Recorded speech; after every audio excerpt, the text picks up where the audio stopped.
Kāds ir tavs viedoklis šajā sakarā? Tu man prasi kā autovadītājiem vai kā speciālistam? Es sākumā prasīšu kā autovadītājiem. Es, protams, gribētu, vai ne, kad man nekur nekad nav jābrauc, neviens man nodokli nevienu neiekasē, vai ne, un mēs dzīvojam baigi skaisti un laimīgi un galvenais ilgi. Bet, ja tu man prasi kā speciālistam, tad šis nav tas īstais brīdis, kad nākt ar šo iniciatīvu. Es pilnīgi esmu pārliecināts, ka noteikti vienā brīdī būs tāds laiks, ka mēs aizbraucam uz tehnisko apskatu, vai ne, īpaši negatavojoties, vienkārši iebrauksim, iziesim un tā izdarīs 80%. Tas ir tas brīdis, kad noteikti šādai iniciatīvai būs jānāk un kad varbūt skati būs jāiet vēl retāk.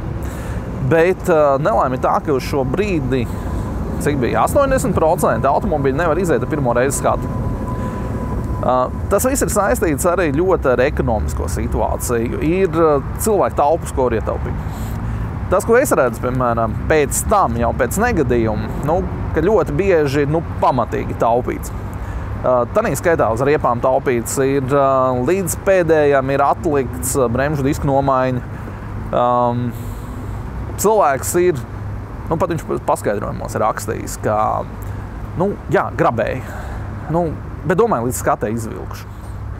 Un ja tas periods, kad jāizvelk, ir nevis gads, bet 2, tad viņi tur vilks vai ne ar ļoti dažādiem brīnumiem. Līdz ar to tas tomēr, protams, tas būtu forši, ja tā mēs to varētu izdarīt.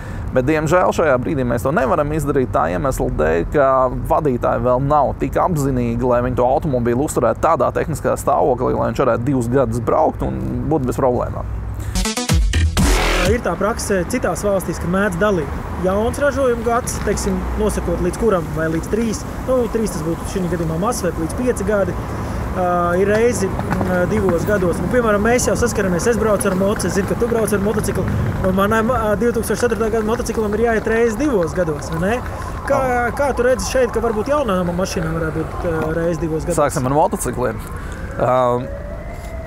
Teikšu atklāti. No tiem, kas brauc pa ceļu, kur normāli brauc, nevis kaut kur laukos vai ne, slēpjās un vispār bez skatēm brauc, es neesmu redzējis motociklu sliktā stāvoklī. Jā, varbūt kāds riepas ir nokāvis, vai ne, ir kaut kas tāds, bet cilvēki par motocikliem rūpējās. Mēs arī ap 2 braucam motocikliem, es par savu rūpējos, tu droši vien arī par savu.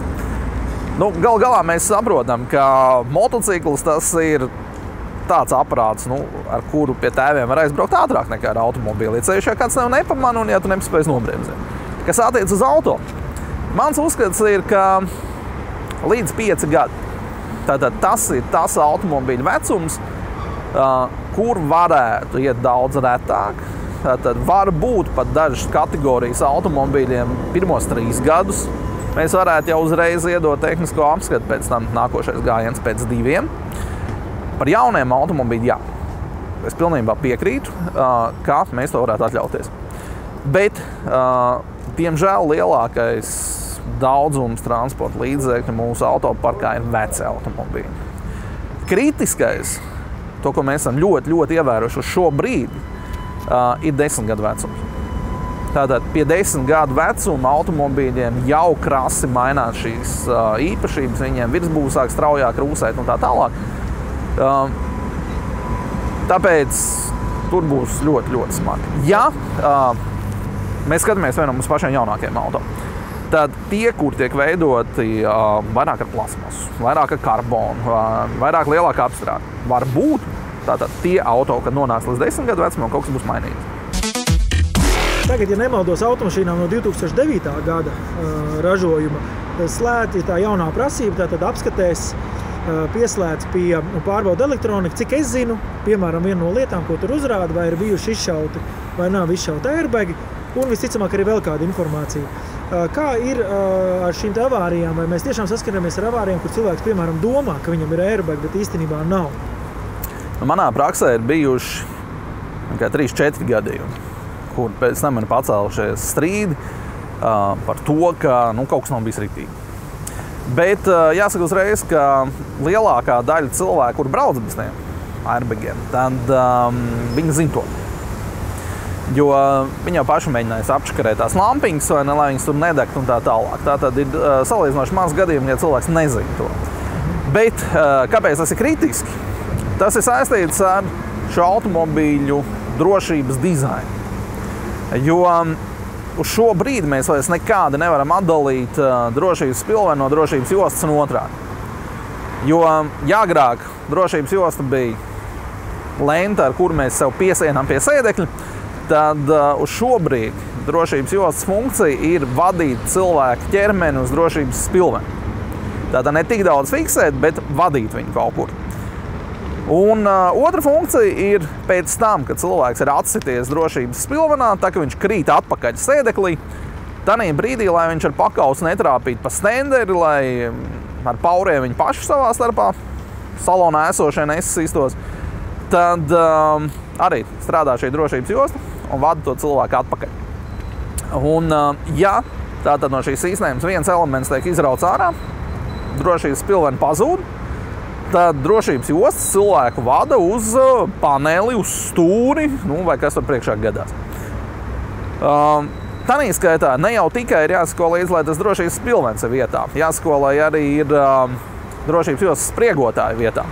Tātad, jo tanī brīdī, kad nostrādā spilvenis, nostrādā arī drošības jostas spriegotājs, un cilvēks tā kā tiek noregulēts, sakārtots sēdeklī. Tanī brīdī, ja tas netiek izdarīts, tad, protams, apdraudējums ir daudz lielāks.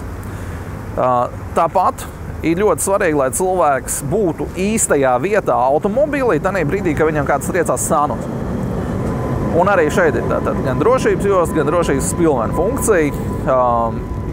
Galā salona iekārtojums, virsbūves konstrukcija ir saskaņota tā, lai cilvēks tiktu aizsargāts ar konkrēto drošības spilveni, tātad, lai tehnoloģiski īstenotos noteikts scenārijs. Ja kaut ko izraujam ārā, viens aktieris uz darbu nav atnācis, izrāde būs kropļota. Līdz ar to arī tā cilvēka aizsardzība būs kropļota. Tāpēc tas ir tikai apsveicami, ka pārbauda šīs funkcijas, pārbauda, vai tas automobīls nav bijis pamatīgi sists, vai viņš nav ļoti smagi avarējis, jo galā mūsdienu automobīls nav domāts, lai viņu kāds atjaunotu. Visa konstrukcija ir veidota tā, ka galvenais ir izdzīvot, un pēc tam, kas ar to automobīlu notiek, jāpērk jauns, jāpērk cits vai ne, jo negadījumos, kur automobīļa ātrums sadursmes brīdī ir bijis ap 50 km/h, no 40, 50 vismaz, principā automobīļi norakstās. Jo tehnoloģiski viņi nav paredzēti remontēt.